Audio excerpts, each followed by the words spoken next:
Number 1. Sketch the graph of each function on the axis below. Label each graph.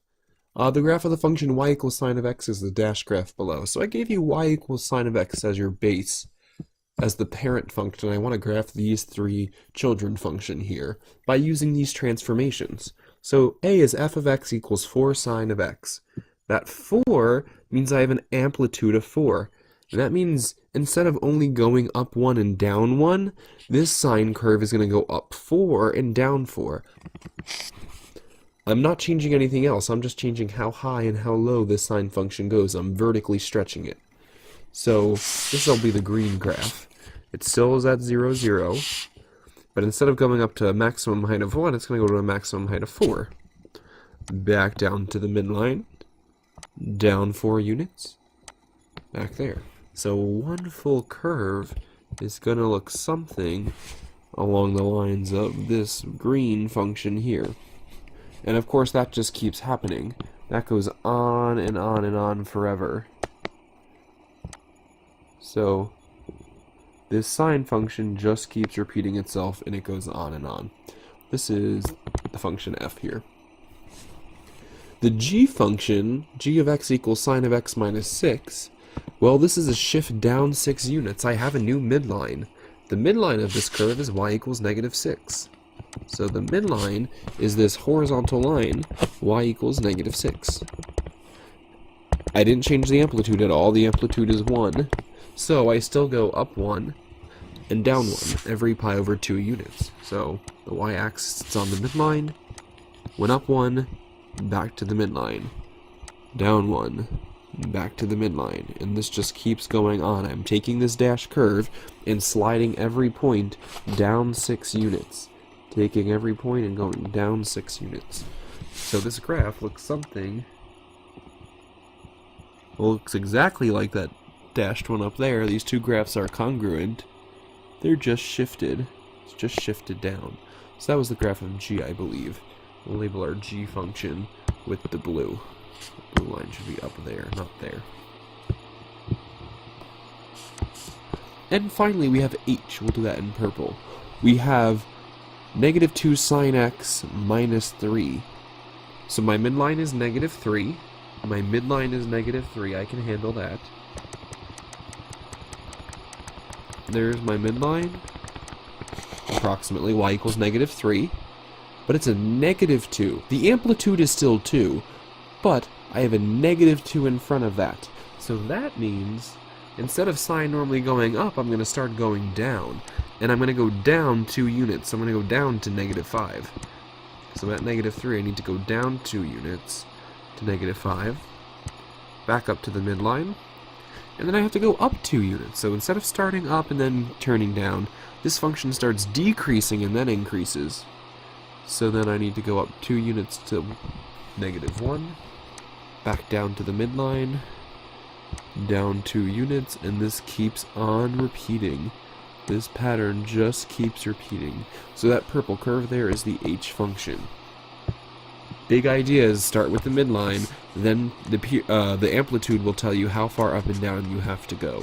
It's just applying that vertical stretch or compression and that vertical shift. That's what amplitude and midline are all about. We can also reflect over the x-axis if we have that negative coefficient. Your number 1, you should have these 3 beautiful graphs. These were hard to draw. I'll be honest. This was hard graph paper to use, but it's always good to practice working with graph paper you're not comfortable with. Number 2, state the range of this function. Well, whenever we see range, we need to be talking about the y values. What are our outputs? What possible outputs can I get? So if I was to sketch this function, the first thing I notice is it has a midline of 2. It has a midline of y, not of 2, don't do what I just did there. It has a midline of y equals 2. The midline is the equation of the line. It's a sine curve, so it starts on the midline on the y-axis. And I'm going to go down 7 units at first because it's a negative sine curve. It's a negative sine curve, so I don't want to start increasing, I want to start decreasing. This is a height of 2. I need to go down 7, up 7, and that just keeps happening. That just keeps happening until you stop. I'm going to stop on the midline. I'm going to draw 2 cycles here. Or 1.5 cycles, not 2 cycles. This is 1. There's 1 cycle right there. So that's 2 pi. Then it kept going. What's the range? Well, how low did I go? That's 2, I went down 7, so -5. That's 2 when I went up 7, so that's 9. So the range, y is trapped between 9 and -5. Using interval notation, we're going to use hard brackets, because I actually get those output values. It'd be -5 to 9. Number 3, sketch the graph of each function on the set of axes below. This looks awfully familiar, except now we're going to be working with cosine curves. So f is cosine of x plus 3, so that's a vertical shift of 3 up.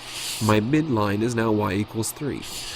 So instead of having the midline of y equals 0, the x-axis, my midline is now y equals 3. Which is about here. And draw on that midline, so I have a reference to use, y equals -3.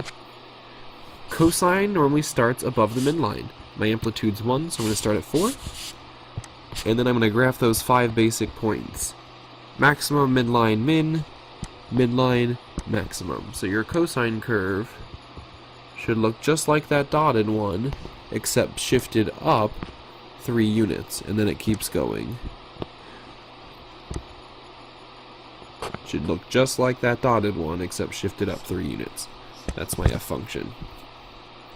My g function as a -4 is -4 cosine of x.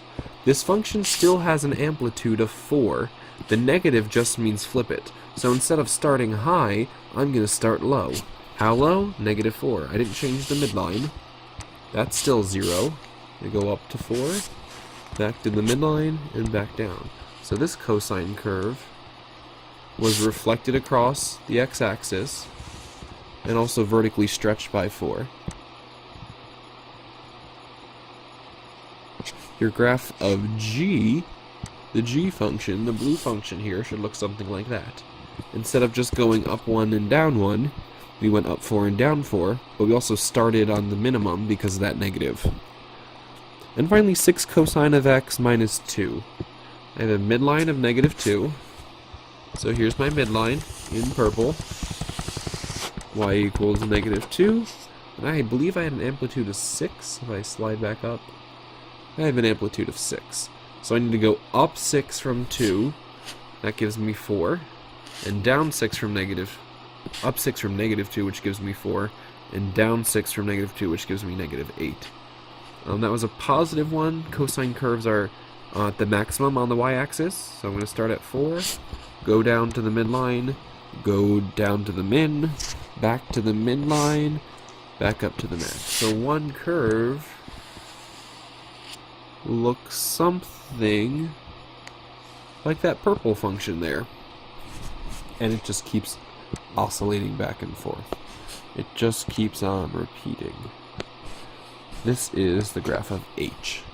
So you should be comfortable using midline and amplitude to sketch curves, knowing what effect do they have on the graph.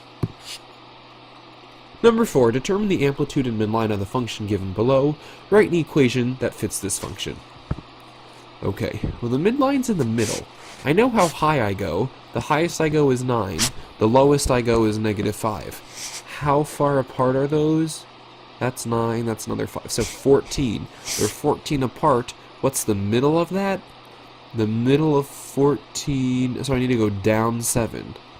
If I go down 7 units, which is my amplitude, I get a midline of, well that was 9, I went down 7 to get y equals 2.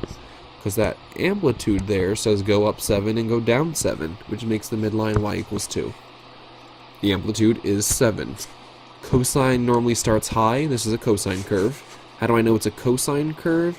It starts high on the y-axis. If it started low, my amplitude would still be 7, but I have a -7 in front of cosine. I don't need that because it starts high. So I have y equals 7. We said it was a cosine curve.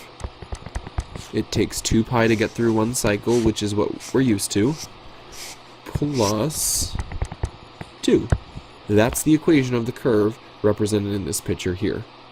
Amplitude is 7 because I went up 7 from the midline to get to the highest point of cosine, which means it's positive, and I shifted up 2 units. That's an equation that fits this function here.